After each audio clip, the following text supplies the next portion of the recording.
ሰላም ሰላም ጤና ይስጥልን ውድ የጋት ሚዲያ ቤተሰቦች እንደያላችሁበት ሀገር የሰዓት አቆጣጠር እንደምን አላችሁ? እንደምን ቆያችሁኝ? ታህሳስ 2018 በኢትዮጵያ ዘመን አቆጣጠር ዲሰምበር 29 2025 በግሪጎሪያን ካሌንደር የጋት ውሎ አጫጭር መረጃዎችን ከዚህ እንደሚከተለው ወደ እናንተ አደርሳለሁ። ዘወትር እንደምታደርጉት ላይክ አድርጉ፣ ሸር አድርጉ፣ ሀሳብ አስተያየታችሁን አካፍሉ፣ የጋት ሚዲያ ሜምበር ሁኑ።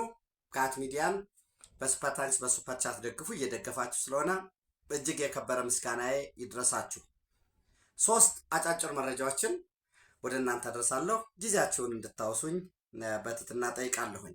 የመጀመሪያው በመቀሌ ከተማ ከወትሮ የተለየ ውጥረት መስፈኑን መረጃ ሰጣችኋለሁኝ። በዛው ያሉ 2 የመረጃ ምንጮችን ጠይቄ ነበር። አንደኛው የመረጃ ምንጬ እየተከታተለው እንደሆነ በተለይ በቦታው በትናንትናው ዕለት ታህሳስ 19 2018 ሽሬ ከተማ ውስጥ እነኚህ መካከለኛና ከፍተኛ የሚባሉ ወታደራዊ አዛዦችን የአካባቢውን የፖለቲካ አመራሮች የምዕራብ ትግራይን ጨምሮ የሚባለውን የፖለቲካ አመራሮችን ሌተናል ጀነራል ታደሰ ወረደ የትግራይ ጊዜያዊ አስተዳደር ፕሬዝዳንት ሰብስበው እንደነበረ በዛ ስብሰባ ላይ አለመግባባት መኖሩን ነገር ግን የተነሱ አጀንዳዎችን በጥልቀት ከቦታው መረጃ እየሰበሰበ እንደሆነ ነግሮኛል። የአንደኛውን ወዳጄን ስልክ ማግኘት አልቻልኩም። ኤኒዌይስ ከሁለቱ ያገኘሁትን መረጃ እሱን ሰብሰብ አድርጌ አጭር መረጃ እነግራቸዋለሁኝ። ሁለተኛው እንግዲህ ኦክቶበር 10 2024 ተፈርሞ የነበረው የአስመራ ካምፕ ሙሉ ለሙሉ ፈርሷል። እርስ በርስ መጠራጠር፣ ጥርስ ማንቀራጨጭ፣ ጥርስ መነካከስ ውስጥ ተገብቷል። አሁን በጋራ እንዝትባታለን፣ ጦር እናዋጣለን የሚል የሀገር ውስጥ ካምፑም የውጩም ፈርሷል። ከኤርትራ ጎን ሆነን ከሶማሊያ ጎን ከሀሰን ሼክ መሐመድ ሆነን እንዋጋለን ይል የነበረው የባንዳው ካምፕም የላኪው ካምፕም ተደናብሯል። በዛ ረገድ ምንድን ነበረ አመት ሙሉ ነው ያወራንበት። እንደምታውቁት ኦልሞስት 2 ዓመት በሚሆን ደረጃ በዛ ጉዳይ አጫጭር መረጃ ሰጣችሁና የሶማሊያ ፓርላማ የዋናው የሞቃዲሾ የሶማሊላንድ ፓርላማ የሀርጌሳ ውሳኔ ወስነዋል። ዛሬ ቤንያሚን ኔታንያሁ ከዶናልድ ትራምፕ ጋር በሚያሚ ፍሎሪዳ ይገናኛሉ። ተገናኝተዋል። ላይ ብያየው ነበረ። ምን ሊያወሩ ይችላሉ በምን ጉዳይ ላይ የሚለውን የጸጥታው ምክር ቤትን አጠቃላይ ሊኖረው የሚችለውን አቋም በተመለከተ ትናንት ሰፋ ያለ ምልከታ አጋርቻለሁ እና እዩትና ተከታተሉና የኔ መስፈርት የኔ ምንድን ነው? እኔ ትንታኔ ሳስቀምጥ ያስቀመጥኳቸው ቫሪያብልስ አሉ። ዲሲሽን ሜኪንግ ቫሪያብልስ በቀጣይ የሚኖረው የቀጠናዊ ኃይል አስተላለፍ፣ በአካባቢው የሚኖረው ኢኮኖሚያዊ ጥቅም ከኮንፍሊክት አንጻር መስፋፋትን፣ ለምሳሌ አሜሪካ ሶማሌላንድ ነፃ እንድትሆን ነፃ ሀገር ትሆን ዘንድ በዶናልድ ትራምፕ የምርጫ ሰነድ ውስጥ ተካቶ የነበረ ነው። በአካባቢው በቀጠናው የቻይና መስፋፋት ሳፎኬሽን አለ ጅቡቲ ላይ የሚል ከዛ አንጻር ብታዳምጡት ትናንት በዝርዝር የ5ቱን የቋሚ የጸጥታው ምክር ቤት አባላት ቻይና ኦብቪየስሊ ሊቃወም እንደሚችል፣ ፈረንሳይ በድምፀ ታቅቦ፣ ሩሲያ ፌዴሬሽን ግራ የገባው ነገር ነው። የሩሲያ ፌዴሬሽን የሶማሊያ የግዛት አንድነትና ሉዓላዊነት መረጋገጥ አለበት፣ የእስራኤል ውሳኔ አግባብ አይደለም የሚል ከሆነ የክራሚያ፣ የሉሃንስክ፣ የዛፖሪዣ፣ የዶንባስክ ጉዳይ ይመጣበታል። ጉዳዩን በዚሁ በአጭር ዘግቶ ለመሄድ ማለት ነው። በተለይ ከዛሬ የጸጥታው ምክር ቤት አንጻር የትናንቱን ሰፊ ብታዳምጡ ደስ ይለኛል። ሩሲያ ፌዴሬሽን ሊቃወም የሚችልበት እድሉ ከፍ ያለ ነው ከቻይና ጋር አሰላለፍ ስላላቸው። ግን መልሶ ራሳቸው ላይ ከዶናልድ ትራምፕ የፒስ ፕላን አንጻር የሚታይ የሚሆን ነው። ዩናይትድ ኪንግደም ደፍነትሊ አብስቴን ነው የምታደርገው። አሜሪካ አብስቴን ታደርጋለች ተብሎ ይጠበቃል። ኢቭን ዛሬ የሚኖረው በኋላ ላይ ከዶናልድ ትራምፕ እና ከቤንያሚን ኔታንያሁ ጋር የማየው ሆኖ አልጄሪያ፣ እነዚህ አልጄሪያ፣ ጉያና፣ ሪፐብሊክ ኦፍ ኮሪያ ሴራሊዮን፣ ስሎቬኒያ ከ2 ቀን በኋላ አጠቃላይ በጸጥታው ምክር ቤት ያላቸው ተርም ያበቃል። ሌሎች ደግሞ 5 ሀገራት ሶማሊያ፣ ዴንማርክ። ሶማሊያ በነገራችን ላይ ከነገ በስቲያ ነገ 30 አይደል? ከነገ በስቲያ ሮብ ከሐሙስ ጀምሮ ለአንድ ወር የጸጥታው ምክር ቤት ጸሐፊ ነው የምትሆነው። ሴክሬታሪያት ትሆናለች። ሶማሊያ ትቃወማለች። ዴንማርክ እንግዲህ ከግሪንላንድ ጋር የተያያዘ ጉዳይ ስላለባት በጸጥታው ምክር ቤት ድምጿ ምን ሊሆን ይችላል የሚለውን የመቃወም እድሏ ከፍ ያለ ነው። ግን ስቲል ደግሞ ዴንማርክ ኪንግደም ኦፍ ዴንማርክ ደግሞ የኢዩ አባል ነው። ከነ እንግሊዝ ፈረንሳይ ጋር ያለው ጉዳይ አለ ብለናል። ግሪክ ደፍነትሊ አብስቴን ያደርጋል። ፓኪስታን ይቃወማል።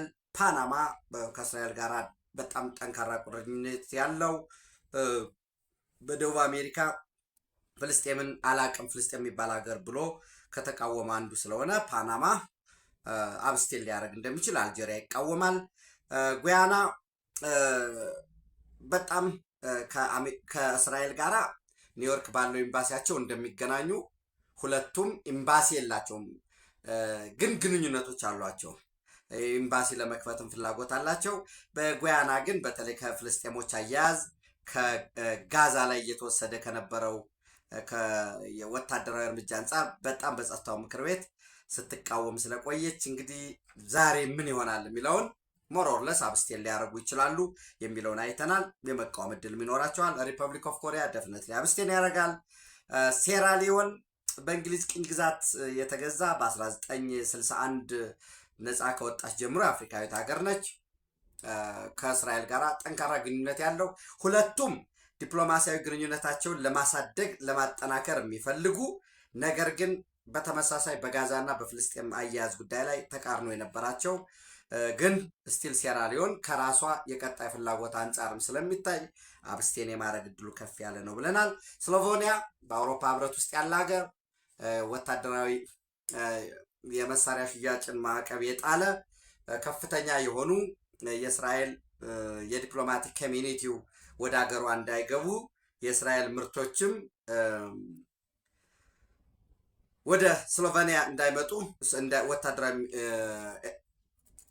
ወታደራዊ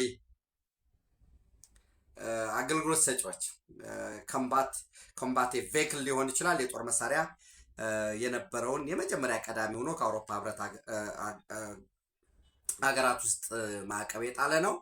ሰው ስሎቬኒያ ምን ሊያደርግ ይችላል የሚለው በጣም እንግዲህ የራሱ የሆነ አስቸጋሪ ገጽታ አለው። ግን ጠንካራ የሆነ ደግሞ ጆዊሽ ኮሚኒቲ ያላቸው ስሎቬኒያ ውስጥ እንደ አውሮፓ ነው የሚታየው። አሁን ካለው ባለፈ አብስቴን ሊያደርግ ይችላል። ስለዚህ ምናልባት የቻይናና የሩሲያ ፌዴሬሽን ተቃውሞ ሊኖር ይችላል። ሌሎች አብስቴን ያደርጋሉ። ግን የጸጥታው ምክር ቤትም ውሳኔ ያን ያህል ተጽዕኖ አናሳ ነው። ለምንድነው ተጽዕኖ አናሳ? አገርን ማወቅና አለማወቅ የአገራት መብት ነው። በነገራችን ላይ ጌዲዮን ሳር እስራኤል እውቅና የምትሰጠውንና ከማን ጋር መስራት እንዳለባት በራሷ የምትወስናት፣ ማንም ብድግ ቁጭ ማለት ማበድ የለበትም። ሶማሌላንድ የምትባል ሀገር ከ34 ዓመት በፊት የነበረች ሀገር ነች በሚል ያስቀመጠው ጉዳይ አለ ማለት ነው። ይህን ተያይዞ እንግዲህ ወደ አስመራ ካምፕ ስንመለስ ወደ የመቀሌን ውጥረት እንመለስበታለን በሚል ነው። ወደ አስመራ ካምፕ ስንመለስ ታስታውሳላችሁ ኦክቶበር 10 2024 ላይ የተፈረመው ስምምነት አንደኛው ሶስቱም የጋራ ወታደራዊ ትብብር ለማድረግ ማን ላይ ጥቃት ለመፈጸም ኢትዮጵያ ላይ። ኢትዮጵያ እኮ የተፈራረመችው ከሶማሌላንድ ጋር የኢኮኖሚያዊ ልማት ነው። ኦፍ ኮርስ የኔቪ ጉዳይ አለው ወታደራዊ ለማድረግ። ሶማሌላንድ ውስጥ ግን ወታደራዊ ዛሬ ብቻ አይደለም ያለው። የዩናይትድ አረብ ኤሚሬት ናቫል ቤዝ አለ። ሃርጌሳ ላይ ራዳር ሲስተሞች አሉ። የዩናይትድ አረብ በርበራ ላይ ራዳር ሲስተም አለ። ነገር ግን ኢትዮጵያ እንዳታድግ ስለሚፈለግ ኢትዮጵያ ደግሞ በውስጧ ባንዳ ስላለ ከላይ ያለው የሰሜኑ ጥገኛ ህዋት አለ በሰሜን በኩል፣ በአማራ ክልል ደግሞ ያደራጁት ጽንፈኛ ፋኖ አለ፣ ሸኔ አለ። በየቦታው ከሆዱ አርቆ በጭንቅላቱ ማሰብ የማይችል በአብዛኛው ባንዳው ጭንቅላቱን ለራሱ ኮፍያ ማድረግ ብቻ ለመጠቀም የቆረጠ ሆዳም ባንዳ ስለነበረ ጫና ፈጠሩ። ያን ሲፈጥሩ እያንዳንዱ ጽንፈኛ ምን ይል ነበር? የጽንፈኛ አመራር ይወጣና ዋነኛ ጠላታችን 4 ኪሎ ያለ ብልጽግና መንግስት ስለሆነ ከማንኛውም ጋር ተቀናጅተን ልንወጋው ዝግጁ ነን ሲል ነበር። ከሐሰን ሼክ መሐመድ ጎን ነን ሲሉ ባካችሁ ቁጭ በሉ፣ ከሐሰን ሼክ መሐመድ ጎን እንቆማለን ሲሉ ግድ የለም ቁጭ ብላችሁ ቆዩ አልናቸው። የውስጡም የውጩም ኤኒዌይስ አጠቃላይ ከተሰራ በኋላ አንካራ ዲክላሬሽን ላይ እሱ ተረጋጋ። ከዛ በኋላ የመውጫ መንገድ መፈለግ ያዘ ማለት ነው። መንግስት እንግዲህ ይገባቸዋል። የመውጫ መንገድ ስላችሁ የዲፕሎማሲ ግንኙነቶችን የማጠናከር ስራዎችን የመስራት በሴክሬትሊ ሲሰራ ቆየ። ዘን ከእንግዲህ ዛሬ 3ኛ ቀን ሊሆነው ነው። የእስራኤል እውቅና ሰጠች። እንግዲህ የሐሰን ሼክ መሐመድ አካሄድ ምንድነው የፈለገው? ህዳሴ ግድብ ላይ ሲመጣ አብቅቷል። የአስመራ ዲክላሬሽን የአስመራ ካምፕ ፈርሷል ብያቸዋለሁ። ያኔ ህዳሴ ግድብ ላይ ተገኘ። እንዲያው ምንድን ነው ያለው? ግድቡ አፍሪካዊ ግድብ ነው፣ በጋራ ኬንያንም ሌሎችንም እኛም ወደፊት ኃይል እንገዛለን፣ ለማሸማገል ዝግጁ ነኝ አለ። they were not happy። ታንዛኒያ ሄደው የታንዛኒያዋ መሪ እንዳትመጣ ከለከሉ። እንዲያውም ግድቡን የተሰራውን ግድብ ወደፊት አብረን እንለማለን፣ የናይል ተፋሰስ በጣም ትንሽ ነው ኮንትሪቢዩት የሚያደርገው፣ ግን የናይል ተፋሰስ የትብብርና የልማት እንጂ የግጭት ማዕከል አይሆንም አሉ። ታንዛኒያ በእንግሊዝ ቅኝ ስለተገዛ የ1929ም የ1955ም ስምምነት ሊገዛው ይችላል። እንግዲህ ተሽሯል። በነገራችን ላይ የቅኝ ግዛት ስምምነቶች አሳሪ አይደሉም የሚል በዛ ስለተሻረ ነው የ1964 እንደገና የካይሮ ዲክላሬሽን ሁሉ ይዘው የወጡት እና እነ ጁሊየስ ኔሬሪ እኛ ነፃ ነን የምንል ከሆነ በአየራችንም ላይ በመሬታችንም ላይ ነፃነት ሊኖረን ይገባል የሚሉት ቀርቶ ዝሮ ዝሮ ታንዛኒያ የገባበትንም ውጥንቅጥ የምታውቁት ነው። እንዳትመጣ አደረጉ። ኡጋንዳን በተመሳሳይ ልዑክ ላኩ። በዛ መሃል ግን ሐሰን ሼክ መሐመድ መጣ። ለምን ሐሰን ሼክ መሐመድ መጣ? እንግዲህ ሐሰን ሼክ መሐመድ ልክ የዲፕሎማሲ ስትራቴጂውን ዲሴፕሽን አድርጎ የሚጠቀም ነው። ኢትዮጵያ ከሶማሌላንድ ጋር ሰላም ስትፈጽም ሰላም ምንድን ነው የጋራ የመግባቢያ ስምምነት ስትፈርም ከ100,000 በላይ ሶማሊያውያን እንዲሞቱ ምክንያት የሆነው የኢትዮጵያ መከላከያ ሰራዊት ነው። ሶማሊያን ያወደማት ምናምን የሚል መግለጫ ይሰጡ። ምንም ችግር አልነበረባቸው። ማጠጣል ነው ያዙት። የኢትዮጵያ መከላከያ ሰራዊት ግን ያለ ኢትዮጵያ መከላከያ ሰራዊት ሶማሊያ የሚባል ሀገር እንደማይኖር ራሱ ሐሰን ሼክ መሐመድ አየው። ከሚድል ሸበሌ ወጣ፣ ከመካከለኛው ሸበሌ ወዲያውኑ እግር በእግር አልሸባብ ነው የተቆጣጠረው። ዛሬ የሶማሊያ ውስጣዊ መከፋፈሉ በጣም ከባድ ነው። ተፎካካሪ ፓርቲዎችን ሰብስቦ ለማውራት ሞክረዋል። ከፍተኛ ነው ውስጣዊ መከፋፈል አለ። ራሱ ፑንትላንድ ወደ ዲፋክቶ እየሄደ ነው። ከጁባላንድ ጋር ትልቅ ችግር አለ። ከፍተኛውን ሙስና ኮራፕሽን አለ። ሽብርተኝነት እየፈተነው ነው። የኢኮኖሚ ክራይሲስ አለ። የጥገኛ ዲፕሎማሲ ነው የሚከተለው። የሌሎችን ሀገር ፍላጎት የማስፈጸም ልክ እንደ ሻዕቢያ ሄደ ግብፅ ሆይ ሆይ ሆይ ሆይ ተባለ። በአስመራ ዲክላሬሽን የጋራ ወታደራዊ ልምምድ በጋራ ወታደራዊ ማሰማራት ላይ የሶማሊያን የግዛት አንድነትና ሉዓላዊነት እናስጠብቃለን ተባለ። እንግዲህ በሱዳን ያለውን ቀውስ እና በቀጠናው ላይ ሊያመጣው የሚችለውን ዳፋ ተመካክረናል አሉ። ዘ ሲቹዌሽን ኢን ሶማሊያ ላይት ኦፍ ሬሰንት በሶማሊያ ያለውን አሁናዊ ሁኔታ በተለይ በቅርቡ ካለው ቀጠናዊ ዲቨሎፕመንት አንጻር ከኢትዮጵያ አንጻር ማለት ነው ከሶማሊያን ጋር እሱን መክረናል አሉ። የደህንነትና የወታደራዊ ትብብር የሚል አስቀመጡ። ሞዳልስ ኦፍ ዲፕሎማቲክ ኮኦርዲኔሽን ኤንድ ጆይንት ኢፈርትስ ቢትዊን ዘ ስሪ ካንትሪስ አሉና አግሪድ to establish a joint tripartite committee of the foreign ministers of Eritrea, Egypt, Somalia for strategic cooperation in all fields በወታደራዊ በቴክኖሎጂ በንግድ አሉ። የኦክቶበር 10 24 ዘንዛ ላይ ሐሰን ሼክ መሐመድ ህዳሴ ግድብ ሲገኝ ግብጾችም ደግሞ ኢትዮጵያ አንካራ ላይ ስትፈርም ኦኬ ለጊዜው ዊዝድሮ አድርገናል። ዊዝድሮ ማድረግ ማለት የተፈረመው ኤምኦዩ ተሰርዟል ማለት አይደለም። እንግዲህ አሁን ዞሮ ዞሮ አንካራ ዲክላሬሽን ፈርሷል እኮ። አሁን ሶማሌላንድ የሀገርነት እውቅና ካገኘ የሚጠይቀውም ጥያቄዎችም ይቀየራሉ፣ ኦፈር የሚያደርገውም ይቀየራል። የእኛ እንግዲህ የሚኖረን ሊቨሬጅ ነው። ለምሳሌ ትናንት ናቫል ቤዝ ሰጣለሁ ግን እውቅና ስጠኝ ያለ አይ ኦልሬዲ እውቅናውን ሴኪዩር አድርጌዋለሁኝ እንደገና አዲስ ዲል ሊሆን ይችላል። ያ የሚኖረን ሊቨሬጅ ነው፣ ችግር የለውም ኦልሬዲ። ያኔ ግን አንካራ ሲፈረም እስከ ዛሬ 1140 ገደማ ወታደር አዋጣለሁ ያለችዋ ግብፅ 100 አይሞሉም። ለዚያውም አሰልጣኝና የሎጂስቲክስ የምንድን ነው ይሄ መኪና የሚያሽከረክሩ የሕክምና ቡድን ነው የላኩ እና ስፖርት አሰልጣኞች ወታደራዊ ስፖርት የሚያሰለጥ። በዚህ ምክንያት የአስመራ ካምፕ ፈረሰ። ሁለተኛ ኢሳያስ አፈወርቂ ያኔ የአስመራ ዲክላሬሽን ሲፈረም ደስተኛ አልነበሩ። ምን የሚል አመጣ? ኖ በፍጹም የንግድ ወደብም ቢሆን ልትሰጡ አይገባም የሚል ነገር አወጡ። ልክ የፕሪቶሪያ ስምምነት ሲፈረም ፕሮጀክታችን ፌል አረገብን ኢትዮጵያን በጦርነት አረንቋ ውስጥ የመዝፈቅ እንዳሉት ማለት ነው። በዚህ በአንካራ ዲክላሬሽን ጉዳያቸው ፈረሰ። የነበረው የአስመራ ካምፕ ሙሉ ለሙሉ ፈርሷል። አሁን ግን ኤርትራ ቻይና ድረሽልኝ አለች። በነገራችን ላይ የቻይና ቤልት ኤንድ ሮድ የሚባል ፕሮጀክት አለ። እስካሁን 65 ሀገራት ይሳተፉበት። ለምሳሌ ኢትዮጵያ የኢትዮ ጅቡቲ ምድር ባቡር የቤልት ኤንድ ሮድ ፕሮጀክት አካል ነው። ፋይናንስ ያቀርባሉ፣ ያበድራሉ። ሌሎች የሚሰሩ የመንገድ የሃይዌይ የዛ የድሮ የሲልክ ሮዱ በዛ እስካሁን በተደጋጋሚ ጥያቄ የቀረበለት ነገር ግን ስኬፕቲካል ሆኖ የቻይና ቤልት ኤንድ ሮድ ፕሮጀክት አካል አይደለም ኤርትራ።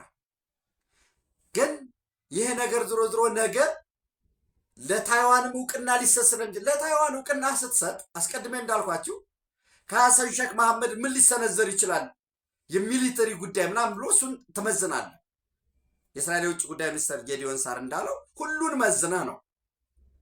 ከሁለት ወር በፊት በተደጋጋሚ የሶማሊላንድ ፕሬዚደንት ቴል አቪቭ እንደነበረ እንግዲህ መረጃዎች እየወጡ ነው። ዘ ታይምስ ኦፍ እስራኤልን ጨምሮ የተለያዩ መረጃዎች እየወጡ ነው ያሉት እየተከታተላችሁ ስለሆነ በሚል ነው። ይሄ ካምፕ ሲፈርስ አሁን ጦርነት የመነሳት እድሉ በታች በኩል በዚህ በኢትዮጵያ በኔቪ ጉዳይ ምናምን ያ ሲዘጋ በላይ በሱዳን በኩል ደግሞ በተለይ በዚህ በጃዊ በህዳሴ ግድቡ በኩል በቋራ በኩል ጥቃት ለመፈጸም እንዲረዳቸው አንዳንድ የኛ ባንዳ ተላላኪዎችም ቱርክ በጣም ብዙ ሰላዮችን አስገብታለች። ያስገባል አያስገባም ሌላ ጉዳይ ነው። ቱርክ ግን ከኢትዮጵያ ጋር ወሳኝነት ያለው የሰላም ስምምነት ያለው በሰሜኑ ሀገራችን ክፍል በነበረውም ግጭት ከኢትዮጵያ ጎን የተሰለፈ ኤርዶዋን አያድነው ሁሉ ሲባል የነበረ ጠንካራ የኢትዮጵያ ወዳጅ ነው ቱርክ። ያ እንዲበጠስ ይፈልጋል ሻዕቢያ፣ ያ እንዲፈለግ ይፈልጋል ጽንፈኛው ፋኖ፣ ጽንፈኛው ህወሓት ይፈልጋል፣ ሌሎችም። ቱርክ ደግሞ ለአልቡርሃን በኢትዮጵያ ላይ ውጊያ እንዳትከፍት የሚል ማስጠንቀቂያ ሰጥቶታል። ሰው ከኢትዮጵያ ወገን በኩል ብዙ ሰላዮች እየገቡ ነው ምናምን የሚል ከቱርክ ጋር ግጭት እንዲፈጠር ወይ ፓኒክ እንዲሆን ይፈልጋል። በፍጹም ቱርክ በአፍሪካ ውስጥ ትልቁ የኢኮኖሚ ኢንቨስትመንት ያለው ኢትዮጵያ ውስጥ ነው። የኢትዮጵያ ህዝብ እያደገ ያለ 130 ሚሊዮን ህዝብ ያለው ሰፊ የተራበ ኢኮኖሚ ማለት ነው።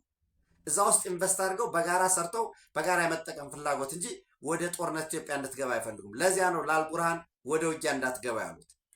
ነገር ግን ይህንን ለመስበር በጋዜጣቸው ያጽፋሉ። ሱዳን ትሪቢዩን ላይ ተከፋይ የሆነ እዛው የሱዳን ትሪቢዩን ጋዜጠኛም ሊጽፍ ይችላል። ይሄ ይሰራል። ምንም አዲስ ነገር የለውም።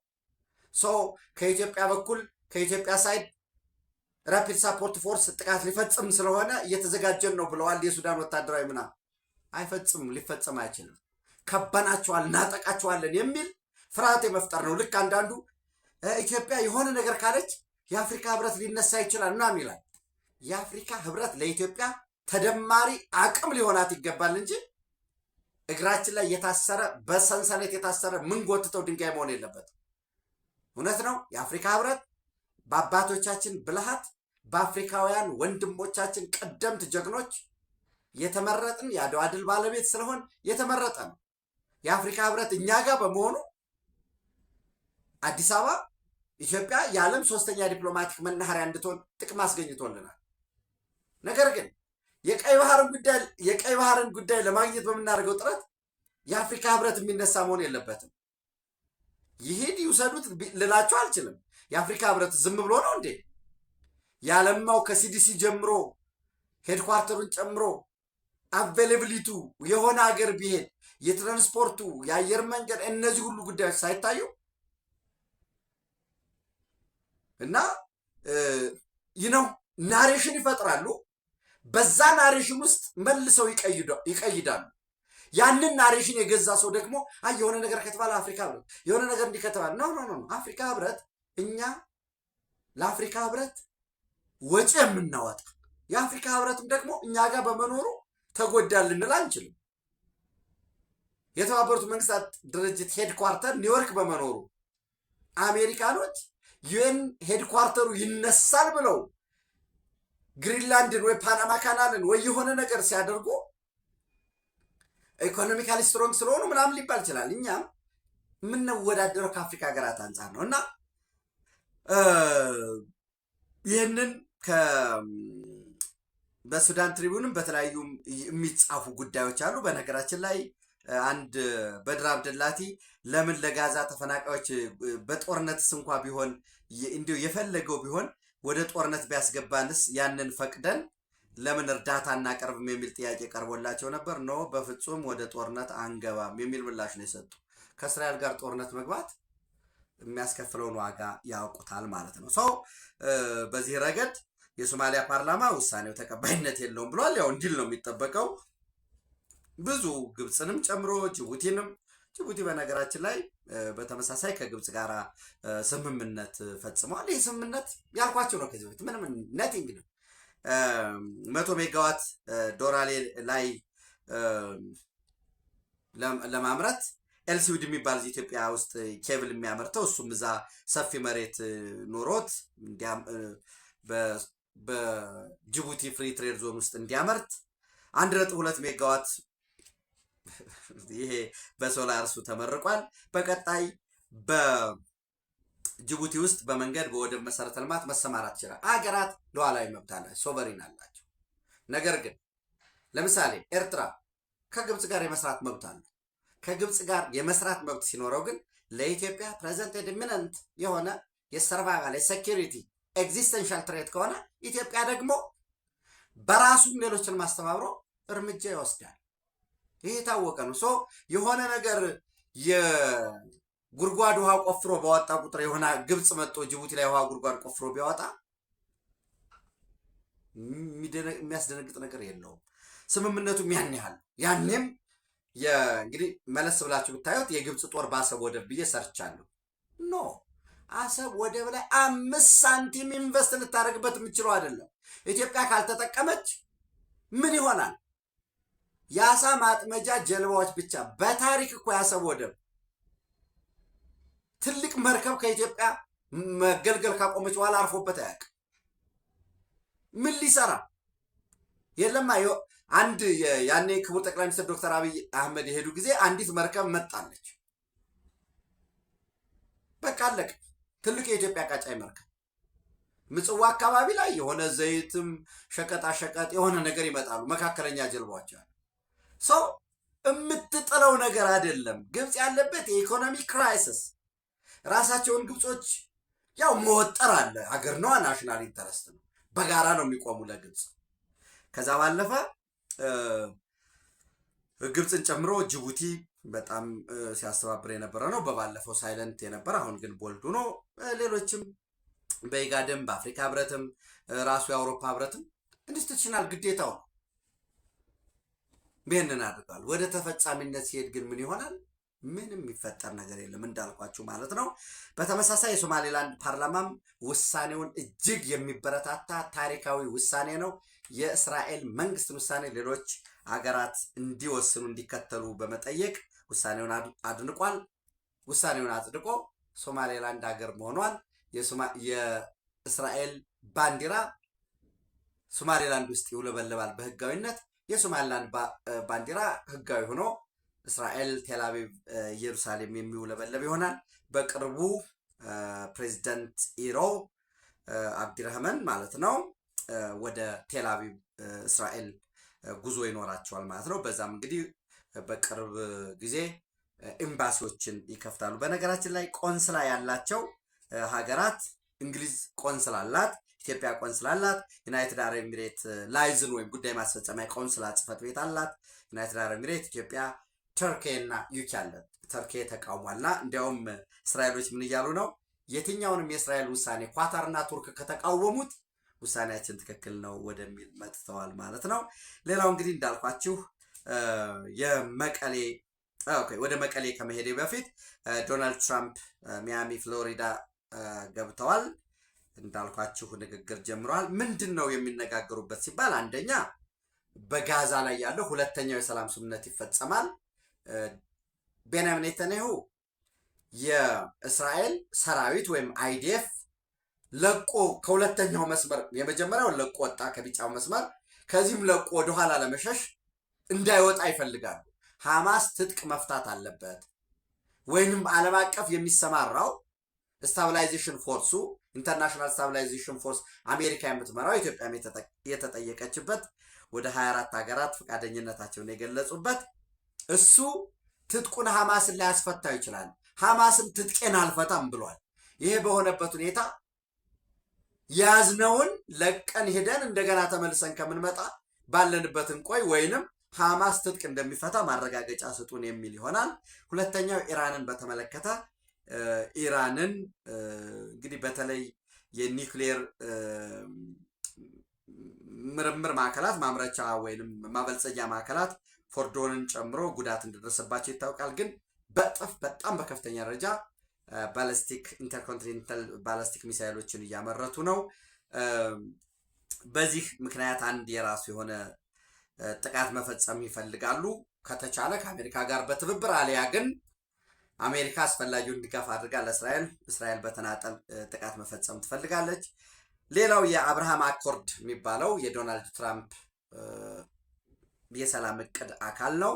ዩናይትድ አረብ ኤሚሬት ወዳጅ የሆነችበት፣ ሳውዲ አረቢያ ተጠይቃ አልገባም ያለችበት፣ እነ ሞሮኮ ሁሉ አባል የሆኑበት ማለት ነው። በዚህ ረገድ ሶማሌላንድ እውቅና ሰጠናል። ሶማሌላንድ ደግሞ የአብርሃም አኮርድ ስምምነት መፈረም ትፈልጋለች። ስለዚህ በአረቡ ዓለም በተለይ ወሳኝ በሆነው የንግድ ቀጠና የህንድ ውቅያኖስ፣ የገልፍ ኦፍ ኤደን እና የባብኤል መንደብ መግቢያ ቀይ ባህር ላይ ወሳኝ የሆነ አጋር ሀገር የሁቲን አማጽያንን ለመቅጣት በነገራችን ላይ የእስራኤል በሶማሌላንድ ውስጥ መኖር ታርጌት ነው፣ ጥቃት እንፈጽማለን እያለ ነው። ማን? ሀውቲ። በተመሳሳይ አልሸባብ ምን ብሏል? ጥቃት እፈጽማለሁ። አልሸባብና ሀውቲ በጋራ እንደሚሰሩ ይታወቃል። አይኤስኤስ አልቃይዳ ሊግድ የሶማሊያ ብራንች አለ፣ ደግሞ ሌላ አልሸባብም አለ። ሰው እነዚህ በሙሉ እነዚህን ለመፋለም ከአሜሪካ የጸረ ሽብር ፖሊሲ አንጻር የቻይናን መስፋፋት ከመግታት በጅቡቲ ያለውን ሳፎኬትድ የሆነ ቤዝ ለቆ ወደ ሶማሌላንድ ለመምጣት የአፍሪኮም ልዩ ልዑክ ከዚህ በፊት ከወር በፊት በርበራ እንደነበር ታውቃላችሁ። የሩሲያ ወታደራዊ አመራሮች በርበራ ነበሩ። የህንድ የሚሊተሪ አታሾች በተመሳሳይ በርበራን መጎብኘታቸውን አስተማማኝ መረጃ አግኝቻለሁኝ። ወደፊት በደንብ ልናየው እንችል ይሆናል። ነገር ግን አንድ የአሜሪካን የምርምር ተቋም ያወጣው ጽሑፍ ነበረ፣ ቆየት ያለ ማለት ነው። ምንድን ነው የሚለው ርዕሱ? ህንድ ኮንጎንና ሶማሌላንድን በመጠቀም ወደ አፍሪካ ቀንድ መመለስና በዛውም ለኢኮኖሚዋም እንዲሁም ለሰላም መስራት አለባት የሚል የወጣ ጽሑፍ ነበረ። ህንዶች ኤንዌስ የሶማሌላንድ ደጋፊዎች ናቸው። ከዚህ ጋር ተያይዞ ሶማሌላንድን እውቅና እንዲሰጡ ጥያቄ እንደሚያቀርቡ ይጠበቃል። ሌሎች ደግሞ ከዚህ ከኢኮኖሚ ድጋፍ ከወታደራዊ ድጋፍ ጋር ውይይት ያደርጋሉ። በጋራ በሚሰጡት መግለጫ ላይ የሶማሌላንድ ጉዳይ ይነሳል ወይስ አይነሳም የሚለውን አንድ በደንብ ማየት ይጠበቅብናል። ከዛ ባለፈ የዛሬ የጸጥታው ምክር ቤት አስቸኳይ ስብሰባም በተለይ ከአሜሪካ በኩል የሚንጸባረቀውን ሀሳብ የምናየው ይሆናል። ኦፍኮርስ ዶናልድ ትራምፕ እኛ ምንድን ነው ያለው? እኛ እስራኤልን ልናስቆም አንችልም፣ እኛ ግን እናየዋለን፣ በደንብ እናጠነዋለን። ሶማሌላንድን የሚያውቃት አለ ወይ ነው ያለው። የሚያውቃት አለ ወይ ማለት ምን ማለት ነው? ስትራቴጂክ ኢምፖርታንሷን ነው፣ ለአሜሪካ ያላትን አስፈላጊነት ነው። ለምን የምርጫ ዶክመንቱ ላይ 2025 የምርጫ ዶክመንቱ ላይ አንድ ትልቅ ትኩረት ተሰጧት የነበረችው ሶማሌላንድ ስለነበረች ማለት ነው። ሶ ይህንን ጉዳይ በደንብ እንደሚታይ ተስፋ እናደርጋለን። ምንድን ነው የሚለው ሃው ኮንጎ ኤንድ ሶማሌላንድ ካን ቢ ቫንቴጅ ፖይንትስ ፎር ኢንዲያስ ኔክስት ሌቭልስ አፍሪካ በሚል ከዚህ በፊት የነበረውን ኢንዲያስ ኔክስት ሌቭል አፍሪካ ስትራቴጂ ይላል። አሜሪካን ኢንተርፕራይዝ ኢንስቲትዩት ነው ይህንን ያወጣው። ብታዩት ይህን እንዳስተላለፍ ምን ሊሆን እንደሚችል ፍንጭ የሚሰጠን ነው። ሶ ሌላው የመጨረሻው መረጃዬ ኦፍኮርስ በመቀሌ ከተማ ከወትሮ የተለየ ውጥረት እንግዲህ በባለፈው ከደሞዝ ጭማሪ በተለይም ደግሞ የታጠቁ ሆነው ቁጥራቸው አነስ ያሉ ቢሆንም የታጠቁ ነው ከነ ጦር መሳሪያቸው ወደ ደጀና የሚባለው ሐውልቲ የህወሓት ጽሕፈት ቤት ያለበት ሰማዕታት ሐውልት የሚባለው አለ። ደጀና ደግሞ የፕሬዝዳንት ጽሕፈት ቤት ያለበት አለ። ሁልጊዜ ብያቸዋለሁ፣ የትግራይን ፖለቲካ በምናስብበት ጊዜ ቫሪያብሎችን ማየት አለብን። የትግራይ ጊዜያዊ አስተዳደር አንዱ ምንድን ነው የሚለውም ቫሪያብል ሆኖ መፈተሽ በደንብ ይጠበቅብናል። በሁለተኛ ደረጃ ህወሓትን እንደ ፓርቲ፣ በሶስተኛ ደረጃ ደግሞ ታጣቂው የትግራይ ዲፌንስ ፎርስ የሚባለው ያው ቀጥሎ የትግራይ ፖለቲካ ፓርቲዎች፣ የፌዴራል መንግስቱ፣ ሻቢያ ደግሞ ሌላ ቫሪያብል ነው። ከሻቢያ ጀርባ ያለው ግብፅ ሌላ ቫሪያብል ነው።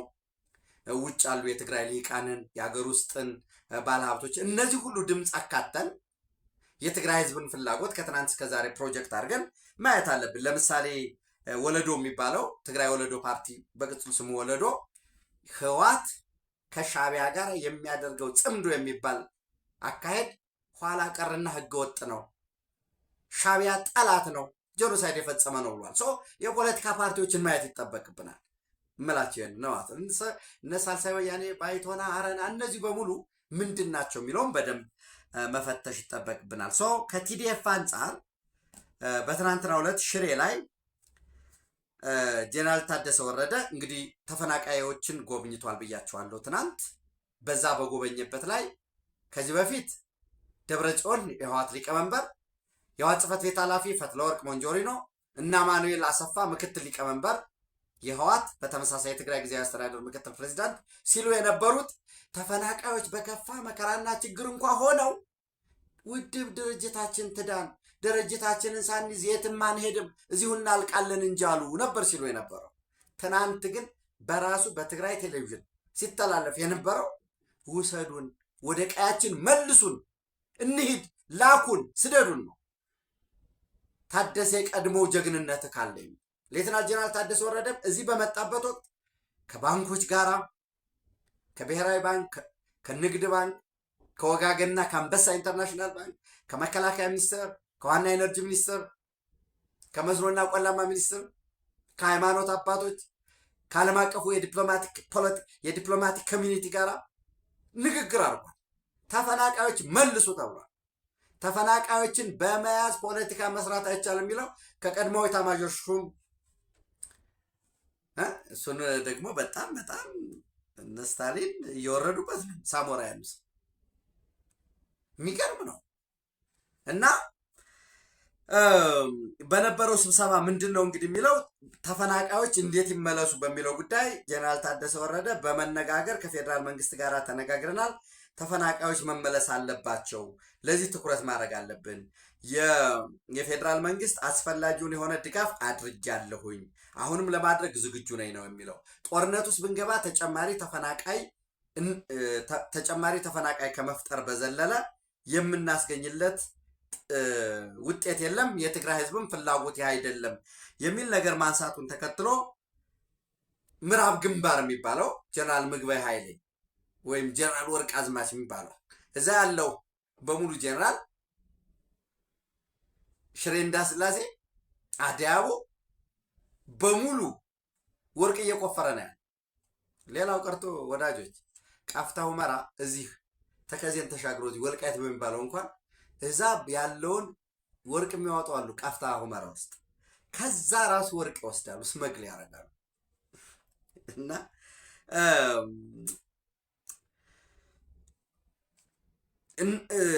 ሌብነት ውስጥ ነው ያሉት። ኤንዌይስ ትልቁ ነገር እና ይሄ ሲባል የአርሚ 11 አዛዥ ጀነራል ፍስሐ ኪዳኑ ወይንም በቅጽል ስሙ ወርቃይኑ የሚባለው በጦርነቱ ወቅት በነገራችን ላይ በሰሜኑ ሀገራችን ክፍል ጦርነት ወቅት አርሚ 1 የሚባለው ጀነራል ምግበይ ይመራ የነበረው ታስታውሳላችሁ። ሶስት ኮሮች ነበሩት። ኮር 1 ኮሎኔል ጉሽ ገብረ የሚባለው ነበር የሚመራው። ሁለተኛው ኮር ደግሞ ብርጋዴር ጀነራል ዘነበ የሚመራው ነው። ሶስተኛው ኮር ብርጋዴር ጀነራል ወርቃይኑ የሚባለው አሁን የአርሚ 11 አዛዥ ሆነው ማለት ነው። ያኔ በኮር ነበር የሚያዘዘው። ይህንን አድርጎ ወደ በኮር ውስጥ ደግሞ ያሉ ክፍለ ጦሮችን አድርጎ በላይ በኩል በማይጸብሪ በኩል አድርጎ ሊማሊሞን አቋርጠው ወደ ጭና ነው የመጡት። የሆነው እኔ ከምለው በላይ ራሳቸው የሚናገሩታል። ሙሉ ለሙሉ ነው የተደመሰሱት። ዘንድ በዛ ወቅት ወጣቶችን እንደ ጭዳ ሲረግፉ ይሄ ዛሬ የአርሚ 11 አዛዥ የነበረው ጀነራል ወርቃይኑ የሚሉት መጀመሪያ ሽሬ ነበር ወርቅ ያወጣ የነበረው። በኋላ ወደ ደባርቅ ወደዚህ ጭና፣ በነገራችን ላይ ኦልሞስት ደባርቅም ገብተው ነበር ማለት ይቻላል። ፍኖተ ሰላም የምትባል ትንሽ የቀበሌ ያለች እዛ ደርሶ ነበር ውጊያው። እዛ ሲደርሱ ሱማይ ጸብሪ ነው የነበረው። ወጣቶችን በሙሉ አርግፎ ተጠያቂነት የለም ተመልሶ ሄደ። ምንድን ነው ትናንት እሱ ያነሳው? እንዋጋለን፣ እየተልፈሰፈስክ ነው፣ ስለዚህ እንዋጋለን የሚለው። ሌላው ጀነራል ጸጋዬ ማርክስ የሚባለው እንግዲህ ከ2 ወር በፊት ከፍተኛ የሆነ ልዩነት ነበረው ከጀነራል ምግበይ ጋር። በተለይ ከሽሬና ከአክሱም አካባቢ ለታጋዩ እየተባለ የሚሰበሰብ ገንዘብን አንተና ጀነራል ምግበይ አንተ ራስህና ሌሎች ከምትቀርባቸው ጋር በመሆን ገንዘቡን እያሸሻችሁ ነው፣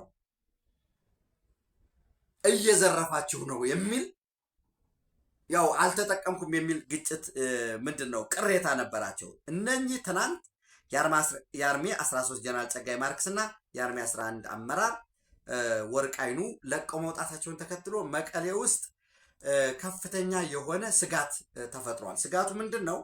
ጀነራል ምግበይ ያው ጦር አውርድ ነው ሲቀሰቅስ ነው የሚውለው።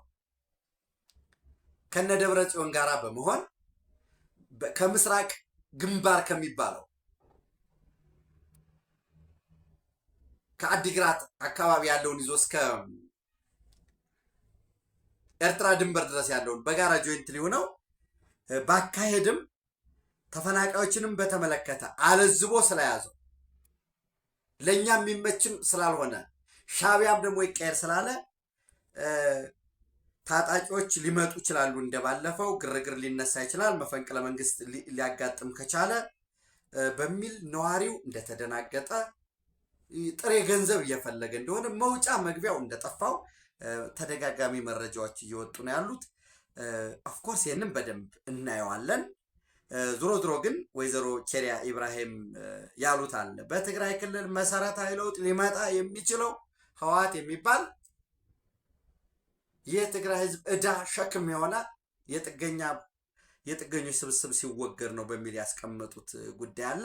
እንግዲህ የትግራይ ወይም ጽንፈኛው ህወሓት እና እሱ የሚያዛቸው የትግራይ ታጣቂዎች ያጠቃላይ የጂኦፖለቲክሱ መለዋወጥ ኢትዮጵያ መንግስት ላይ ቃታ እንዳይከፍቱ ውስንነት ፈጥሮባቸዋል። ግብጽ ግፉበት ሊላቸው አይችልም። ግብጽ ግፋ ሲለው ነው ሻቢያ ግፋ የሚለው። ምክንያቱም ሻቢያ አርሚ ሰባን ጨምሮ በዚህ በሱዳን ድንበር በሁሉም በአማራ አዋሳኝ አካባቢዎች ጦርነት የመክፈት ይህ ነው የነበረው እቅዱ። ግን አሁን የቀጠና ሁኔታ በተለይ ግብፅ ልታምስበት የምትችለው ጉዳይ ሀኒሽ ደሴት ላይ ያሉ ሰርቪላንሶች አሉ። ምን አይነት እንቅስቃሴ ይኖራል የሚችለው የቀጠናው ከኃይል አሰላለፍ አንጻር የተፈጠሩ ውጤቶች የተፈጠሩ ልውጦች አሉ። በተለይ ሻቢያ ብቻውን ተነጥሎ ኢሳያስ ብቻውን ተነጥሎ የወጣበት ጉዳይ አለ። ሱዳን ውስጥም ያለው ያው አልቡርሃን በግጭቱ ቀጥልበታለሁ የፈጣን ድጋፍ ኃይል ደመስሳለሁ እያለ ነው። ግብጾች ጦርነት ውስጥ እንዲገባ ይፈልጋሉ። ለዛ ነው ሱዳን ትሪቢዩን ዋቴቨር የሚባለው ቱርክ እንዲሰላ ላከች። እንደዚህ ሊሆን ነው፣ ጥቃት ሊፈጸም ነው። እዛ መንጅ ላይ ወደ ሰሞደል ሸርቆሌ ህዳሴ ግድብ አካባቢ 10,000 እየሰለጠነ ነው። ቤጃ በርታ። ይሄ በሙሉ ከውስጥ ያሉ ባንዳዎች የሚያቀናብሩት፣ ጋዜጦች ላይ ደግሞ በክፍያ የሚወጣ ነው። የፕሮፓጋንዳ ማሽን ነው። ሁሉም ሚዲያዎች ደግሞ አጀንዳ ቀርጸው የሚንቀሳቀሱ ናቸው። አጠቃላይ ለጋት ውሎ አጫጭር መረጃዎች እነኚህ ናቸው። በጋት ዕለታዊ ሌሎች ተጨማሪ መረጃዎችን በተለይ ከጸጥታው ምክር ቤት ውሳኔ አንጻር ቅድም በተወሰነ ያካፈልኳቸው ትናንት በስፋት የሄድኩበትን እንዲሁም የጠቅላይ ሚኒስትር ቤንያሚን ኔታንያሁና የፕሬዚደንት ዶናልድ ትራምፕን የሚነግረን ብዙ ጉዳዮች ስላሉ የምስራቅ አፍሪካ የቀይ ባህር ቀጠና ሙሉ ለሙሉ እየተለዋወጠ ነው። የጊዜ ጉዳይ ካልሆነ በቀር በጣም በአጭር ጊዜ በቅርቡ የኢትዮጵያ ሰንደቅ ዓላማ በቀይ ባህር ጠረፍ ዳርቻ አሰብ ወደብ ላይ በክብር ይውለበለባል። ያ እንዲሆን የውስጥ አንድነት፣ የውስጥ ሰላም ሊኖረን ይገባል። የውስጥ አንድነት ሲባል በሁሉም ነገር አንድ እንሁን ማለት አይደለም። አትሊስት በኢትዮጵያ ብሔራዊ ጥቅሞች፣ በመጪው ዘመን የትውልድ ጥያቄዎች ላይ በአሁኑም ብቻም ሳይሆን በመጪው የትውልድ ጥያቄዎች ላይ አዳፋ ታሪክ እንዳንጽፍ በአክብሮት በትህትና ጠይቃቸዋለሁ። ታንኪዩ